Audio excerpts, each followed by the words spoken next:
Hi, and welcome to another edition of King Crush Thursdays, the series where we highlight and uplift Black men because, frankly, not too many people are doing it.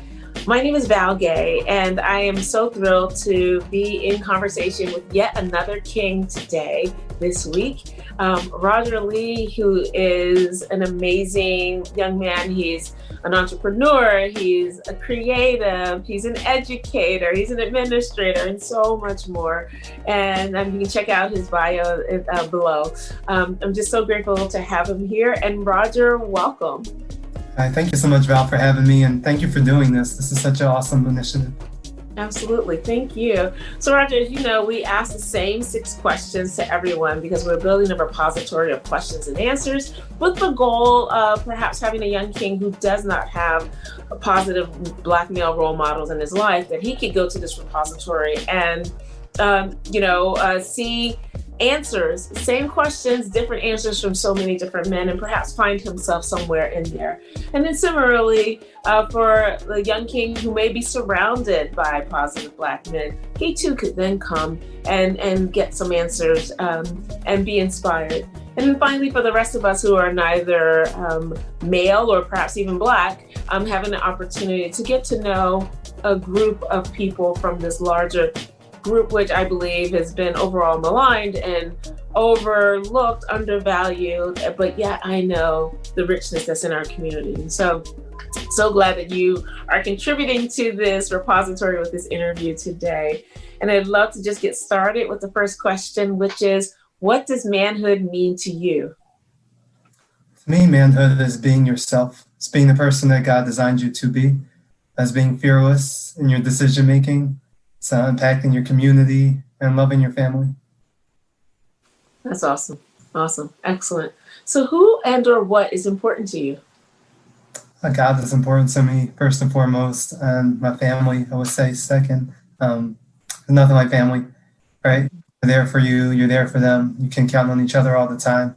And, looking at your family history and legacy is inspiring, especially during times like these. So anytime I'm feeling down and out, I just look back at, my great-grandparents and great-greats in our history, and I realize, all right, if they could do it, I could do it too. So, God and family for sure.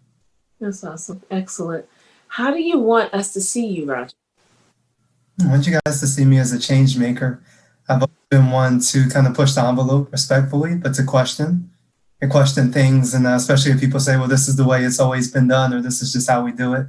I've always questioned that really deeply. So I would love my legacy to be that of a change maker, person that kind of stood up and created and innovated in the spaces that really needed it.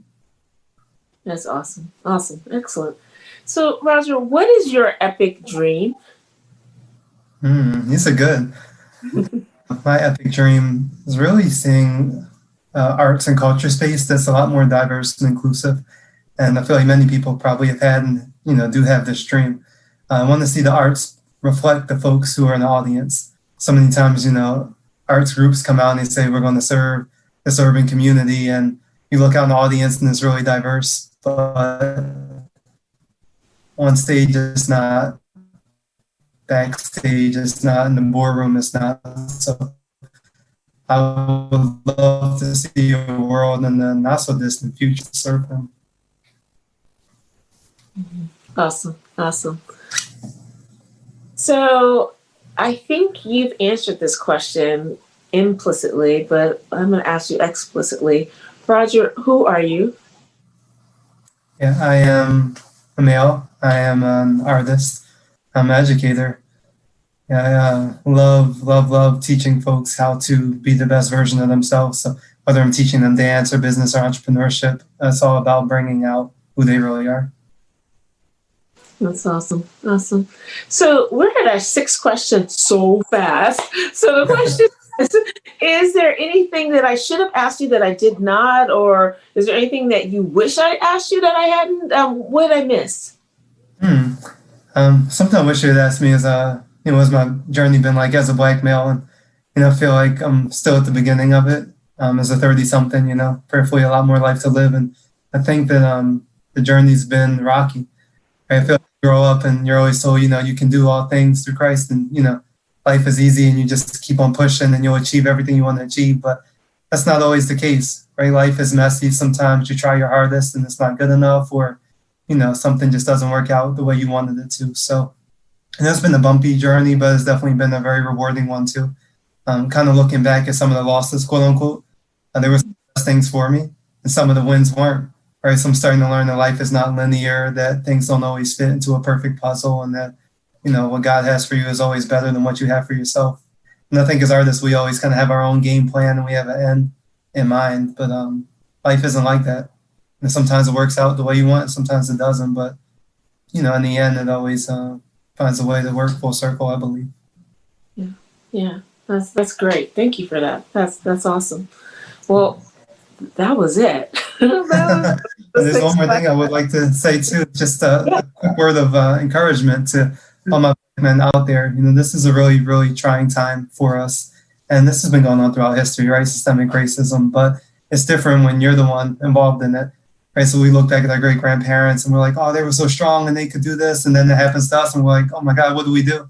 How are we going to make it? So, you can read all the history books in the world, but until you actually go through it, it's not the same thing.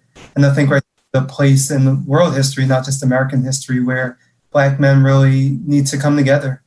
Right? For so long, we've kind of been in competition unnecessarily and kind of fed into the myth that, only one can win at a time kind of thing. So we look at each other's competition and we need to let that go. I think we need to realize that there's enough room at the table for everybody to eat, and that we can support each other's endeavors and be really strong. And that will, I believe, tear down some of the systemic racism that we're facing. Black men, again, are on the same page, but, if we're out here against each other, destroying each other, then we can't really move, the needle in the way that we need it to be moved. So all my Black men out there, please, please, please, know who you are, but then take some time to get to know who your fellow brother is and find out how can you contribute to what he's doing, because when one of us wins, we all win. And again, there's enough room at the table, right? We have to let go of the scarcity mindset and, stop hating on each other when somebody makes it. We can all do it, but we have to do it together. Amen. Amen, my brother. That's beautiful. Thank you. Thank you for that. I just wanted to, again, thank you for coming. Thank you for your insightful words. Thank you for your encouraging words at the very end to all of our brothers out there. I would say our whole community. I think we all need to be supporting each other and lifting each other up. And I love the idea that we of not being in a scarcity mindset, right? I believe so strongly that when two beautiful things come together, they actually enhance each other's beauty. One doesn't be uglier than the other, right? Both can be incredible. And what you see is an incredible bouquet, for example, beautiful flowers, and in community together. So I thank you. I honor you. I just really appreciated getting to know you over the years and just watching you grow in so many different ways, and just being inspired by you and watching you inspire others is just really such a beautiful thing. So thank you so much, my king. I honor you. I thank you. And I thank you for joining us today for yet another interview. I ask that you stay with us next week. We will have another king, another amazing king. If there's someone in your life that you want to highlight through this forum, please click the link below or in my bio or DM me, and we'll take it from there. We want to highlight and spotlight as many Black men as possible, because our community is broader than you think. It is more positive than is ever seen in the broad media, and it is more loving, and we actually can be the change that we want to see in the world. We already are. We just need to see a little bit more of each other. So in the meantime, please remember to spread love and have a great day. Thank you. Thanks so much, Roger. That was great. Thank you.